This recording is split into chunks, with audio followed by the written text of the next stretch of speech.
Okay. Hey everyone. It's going to be a short one. I just came up here to read a document.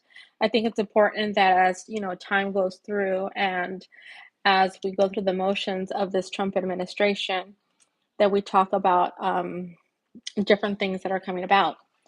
So I wanted to read this article that came out in the LA Times yesterday, which was May 20th. And it talks about California insists immigrants deserve a pathway to legal status, I'm sorry. Across the board, the Golden State voters support giving immigrants without authorization a chance to be citizens. It's important for us to read articles like this because this way we bring conscious and awareness to the rest of the nation and what California thinks. And I know that a lot of people shit on California, but the fact of the matter is that the Central Valley has a large population of migrants, and this large population of migrants are the ones that bring your daily fruits into your home, such as this amazing mango that I'm going to eat today. Anyhow, this article was written by Christina Mora and Nicholas um, Vargest. They're the contributors. A new and social media feeds inundated with us with dramatic scenes of immigration policies, viral videos of immigrant mothers being picked up on sidewalks near their homes, news accounts of ICE agents showing up in Los Angeles schools, and social media posts of US citizens detained by government agents. All create a frightening spectacle. President Trump fuels fear by trolling immigrant communities with sinister Valentine cards, dangling self deportation incentives, and implementing chaotic enforcement strategy that ignores attempts at judicial oversight. Amid all of this, many look to state and local leaders for calm reassurance and support.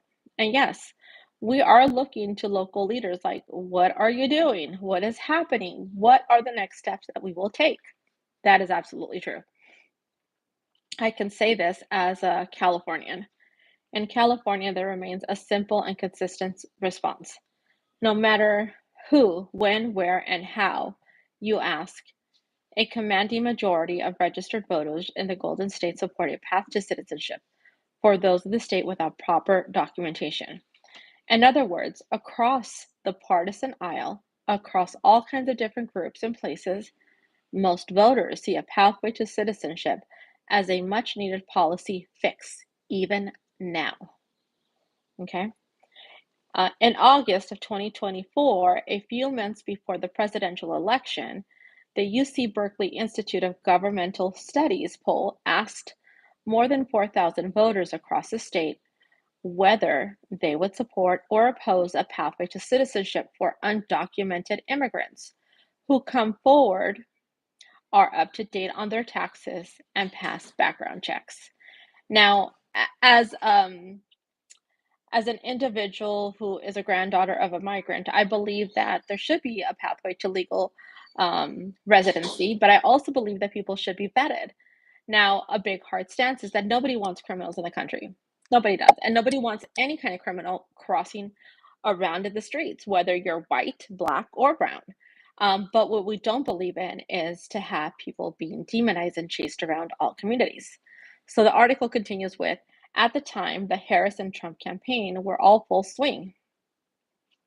Harris' team had already held a few news conferences at the border, insinuating that the increased border security would be a top of mind of her administration. Meanwhile, Trump continued his usual discourse about migrants, once infamous, contending that migrants were poisoning the blood of our country. It was difficult to see who, if anyone, felt sympathy towards community leaders who'd entered the country without authorization or overstayed a visa, despite the fact that many of them had raised new generations of American citizens and contributed to public coffers and local job markets. But even back in August, 80% of Californian registered voters who answered the poll supported a path to this. This included close to 60% of polled Republicans, 75% of independents, and even 56 of those who intended to vote for Trump. It also included 75% of those who earned a high school degree or less, and 80% of those who earned a college degree or more, 80% of women, 78% of men, 75% of homeowners, and 84% under the age of 40. Among the strongest supporters were Democrats with 91%. All well as the middle and high income earners and those who lived in the Bay Area across most categories. A commanding majority of California voters expressed support for a pathway to citizenship. But that was then, before the onslaught, before the viral videos, before the renditions of El Salvador, the offer of cash to self-deport. One could argue that those before times, perhaps voters were somehow more sympathetic to immigrants because they were distracted by other issues like the price of eggs or groceries or broader inflation issues.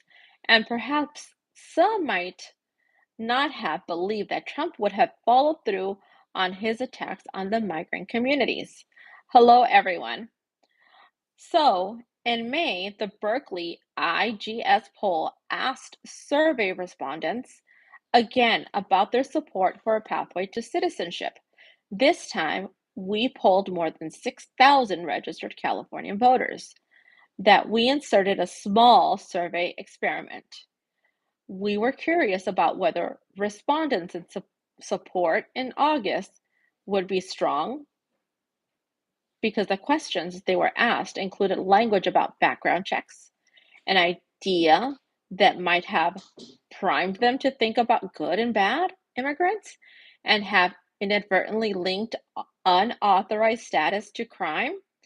So, for half of the respondents in May, we asked the same questions again. But the second half of the respondents, we omitted the language simply because they would support or oppose a pathway to citizenship for undocumented migrants who are working and going to school and are up to date on their taxes. The survey found no statistical significant differences between the two groups. The vast majority of California voters think that a pathway to citizenship is simply the right thing to do, background check or not. Moreover, we found virtually no difference from August to May. 80% of registered voters this month, including close to 60% of Republicans, continue to support the citizenship. Somewhere between 70 and 85% of every demographic, including respondents under 40 and those over 65, those of different racial groups, those in unions, those that rent their homes, those that own their homes, men and women, and those in the Central Valley, Los Angeles County, Inland Empire, and even those as far as the North Coast, all have expressed support for a pathway to citizenship. The consistency is resounding. If you're trying to make sense of this bombastic and whirlwind of executive and law enforcement actions directed at immigrants, remember the one thing that unites a commanding majority in California voters, almost without regards to who we are and where we live. And astounding an understanding of good policy is practical policy. Undocumented community members deserve relief. State and local leaders do not design federal immigration policies, but they should remember this poll data as they make decisions about how to support all of us. If it were put to vote, an overwhelming majority of Californians would support immigration reform, not mass deportation. And I read this because I think it's important that we all see this. So I just wanted to come on and read this article so people had access to it because I understand that a lot of us don't subscribe to news outlets. So here it is. Once again, it's in the Los Angeles Times and it's dated 5/20 of 25, and it says Californians insist immigrants deserve a pathway to legal status. So if you'd like to look it up and find more information, that's where you'll be able to find it. And thank you for the moment and have a great day.